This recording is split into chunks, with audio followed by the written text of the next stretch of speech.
दोस्तों, भारत माता की जय, वंदे मातरम। હું મુકેશ વિશ્વકર્મા પંચાલ આપની વચ્ચે દરરોજ નવા નવા મુદ્દા સાથે આપણી ચેનલ આપણે કંઈક નવું કરીએમાં આપની સમક્ષ આવું છું. આજે પણ આવ્યો છું. સૌપ્રથમ આપણો મૂળ મંત્ર કે વિશ્વાસઘાતથી હંમેશા બચવું જોઈએ. સમાચારની શરૂઆતમાં એક જ મુદ્દો છે આપણો.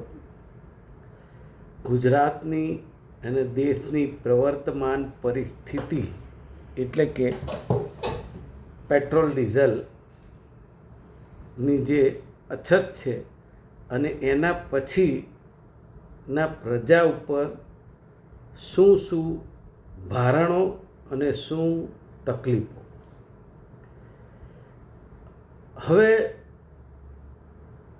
જે રીતે હોર્મુઝ ખાડીની વાત થઈ રહી છે, જ્યાંથી ઓઇલ આવે છે, આપણું એલપીજી આવે છે, ઈરાન, અમેરિકા અને ઇઝરાયલનું યુદ્ધને આજે 70થી વધારે દિવસ થયા.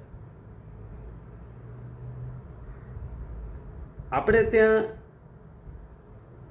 આજે લગભગ અઠવાડિયા પહેલાં જ્યારે માનનીય પ્રધાનમંત્રી વિદેશ ગયા 5 દેશના પ્રવાસે, ત્યારે એવું કહીને ગયા હતા કે તમે વિદેશ પ્રવાસ બંધ કરો, દેશમાં પ્રવાસ કરો, સોનું ખરીદવાનું બંધ કરો, ખોટા મેળાવડા બંધ કરો. આપણને બધું જ બંધ કરવાનું કહી અને એમણે વિદેશ પ્રવાસ પણ ગયા અને બધા મેળાવડાની વાત ચાલુ રાખી. તો ઘણીવાર આપણે જે વાત કરીએ અને બધા માનતા હોય તો આપણે જે વાત કરીને જઈએ ને આપણે જે કરીએ તો એનાથી શું અસર પડે, આ પણ એક સવાલ છે.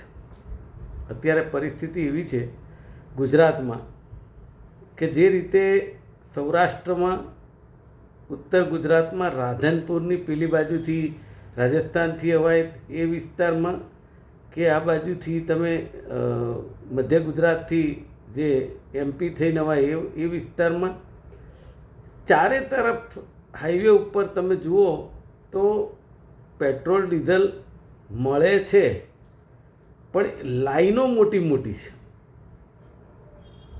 એમાં તમને 2-3 કલાક 4 કલાક ઊભા રહો ત્યારે ડીઝલ પેટ્રોલ મળે છે, અને એમાં પણ એમ કે તમને 2000નું મળશે કે 1000નું મળશે. તો કુલ મળીને પરિસ્થિતિ એવી છે કે પેટ્રોલ ડીઝલની અછત તો છે જ.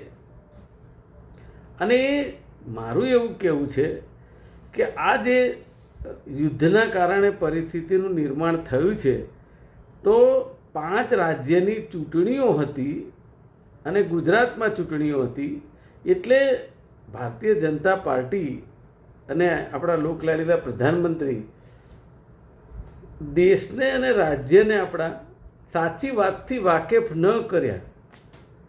કૃત્રિમ રીતે દરેક વસ્તુ મળતી હોય એવો દેખાવ કર્યો.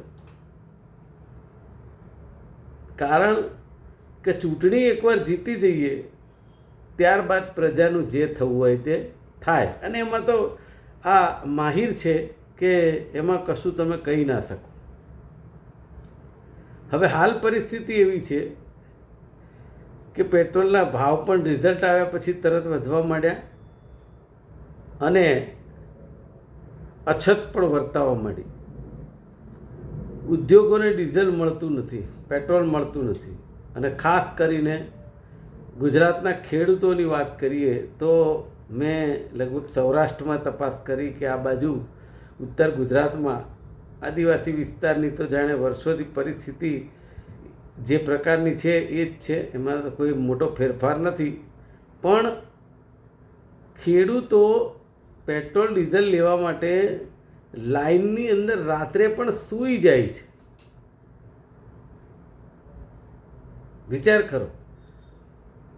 મને એવું થાય ઘણીવાર કે ખેડૂત તો, શહેરની પબ્લિક તો કદાચ 200 રૂપિયાનું પેટ્રોલ પુરાવતી હોય તો 100 રૂપિયાનું પુરાવશે, કદાચ ટ્રાન્સપોર્ટેશનમાં જશે.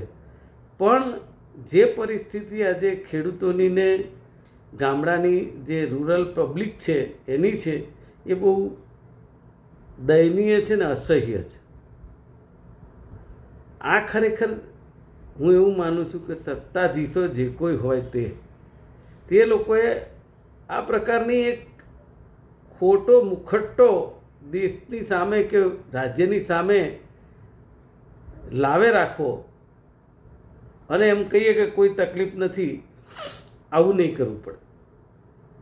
દેશની સામે હંમેશા જે હોય તે વાત કરવી જરૂરી છે. મેં ગઈકાલે જોયું હતું કે એક ભાજપના પ્રવક્તા કહેતા હતા કે તમે જુઓ કે મનમોહનસિંહજીએ સસ્તું પેટ્રોલ ડીઝલ એટલે આપ્યું હતું કે એમણે બોન્ડ બહાર પાડ્યા હતા. અરે ભાઈ, એ વખતે 145 રૂપિયા બેરલનો ભાવ હતો, કોઈ યુદ્ધ નહોતું છતાં પણ. અને છતાંય અહીંયા આપણે 65 રૂપિયા અને 70 રૂપિયા ડીઝલ પેટ્રોલ આપતા. અને ડૉક્ટર સ્વર્ગસ્થ મનમોહનસિંહજી આપણા પ્રધાનમંત્રી જે હતા એની તોલે કોઈ ન આવે. કારણ એટલા માટે કે એમણે જ્યારે આખી દુનિયા વર્લ્ડ મંદીના ભરડામાં હતું અને એમણે આપણા ભારત દેશને એમાંથી ઉગાર્યો છે. જે ભારત દેશનો એકે એક બિઝનેસમેન કે નોકરિયાત વ્યક્તિ કે નાગરિક બખૂબી જાણે છે. અને હું તો એવું કહું છું, કોંગ્રેસ પક્ષ માટેની યુપીએ સરકાર જે હતી એના માટે સૌથી પહેલાં દેશ અને દેશની પ્રજા, નેશન ફર્સ્ટ હોવું જોઈએ. બોન્ડ બહાર પાડવા પડે તો પાડવા પડે. આખિરકાર ટેક્સ તો પ્રજા જ આપે છે ને, જાહેર જનતા જ આપે છે. તો મને એમ થાય કે જે કંઈ કટોકટી થાય, જે કંઈ તકલીફો સરકારને થાય, એની સીધી અસર પ્રજા ઉપર જ કેમ? આપણી પાસે એવી આવડત ના હોય કે આપણી પ્રજા શાંતિથી જીવી શકે? એવું પ્લાનિંગ ના કરી શકાય? એ બોન્ડ બહાર પાડવા કે જે કંઈ કરવું પડતું હોય, પણ પ્રજાને તો એ વખતે સસ્તું પેટ્રોલ ડીઝલ આપ્યું. અને આખરે આપણી જનતા માટે આપણે કરવું પડે. તો પછી પહેલાંના રાજા રજવાડા જે હતા એ રાજાઓ શું કરતા હતા કે આપત્તિકાળના સમયમાં એમના ધનના ભંડાર ખોલી નાખતા હતા એમની પ્રજા માટે. કે મારી પ્રજા હશે, મારી રૈયત હશે, તો મારા ટેક્સ પણ હશે અને બધું જ હશે. પણ જો પ્રજા જ નહીં હોય તો આ તો સરકાર એના કરતાં રાજા રજવાડા કરતાં, મને તો એમ થાય છે એના કરતાં રાજા રજવાડા સારા હતા. તમે વૈભવી જીવન બધા જીવી શકો, દરેક ભારતીય જનતા પાર્ટીના લોકો જીવી શકે અને પ્રજા કાયમ લાઈનમાં જ ઊભી રહે. આજે પરિસ્થિતિ જુઓ કે મેં કેટલીક પ્રતિષ્ઠિત ચેનલોના મીડિયાના મિત્રો ઇન્ટરવ્યૂ લેતા જોયા, તો એની અંદર કેટલીક મહિલાઓ ખૂબ દયનીય સ્તરે બોલતી કે શાકભાજીના ભાવ ડબલ થઈ ગયા છે, અનાજ કઠોળના ભાવ ડબલ થઈ ગયા છે, તેલ મરચું આ તે ઘર વખરી. તમે વિચાર કરો કે મહિલાઓ જે સ્વરે બોલતી હતી એ તો જેને ખ્યાલ આવતો એને જ આવે કે ઘરનું બજેટ ખોરવાય અને પોતાના માણસની આવક મર્યાદિત હોય, પરિસ્થિતિ શું થાય? એક બાજુ દીકરા દીકરીઓની ફી ભરવાની હોય, બીજી બાજુ ટ્યુશન ફી હોય, ત્રીજી બાજુ એને જમાડવાનું હોય, ખાવા પીવાનું. આ તમે વિચાર કરો, પરિસ્થિતિ કેટલી દયનીય છે.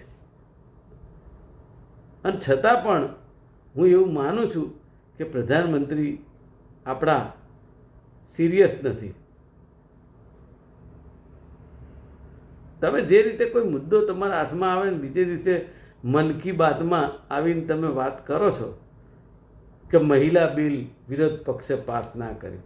અરે બિલ બધા એક બાજુ રાખો. આ જે મોંઘવારીના આ જે અત્યારે હાલની તકલીફો છે ને એમાંથી બહાર નીકળે ને તો મહિલાઓને ન્યાય જ છે. નારી વંદનાની વાત કરવાની, આ વસ્તી ગણતરી જે માટે મહિલાઓને જે અંદર જોતરી છે તે મહિલાઓની પરિસ્થિતિ કેવી? મહિલા રહેતી હોય એનાથી 20 કિલોમીટર દૂર એને કામ કરવા જવાનું, વસ્તી ગણતરી કરવા.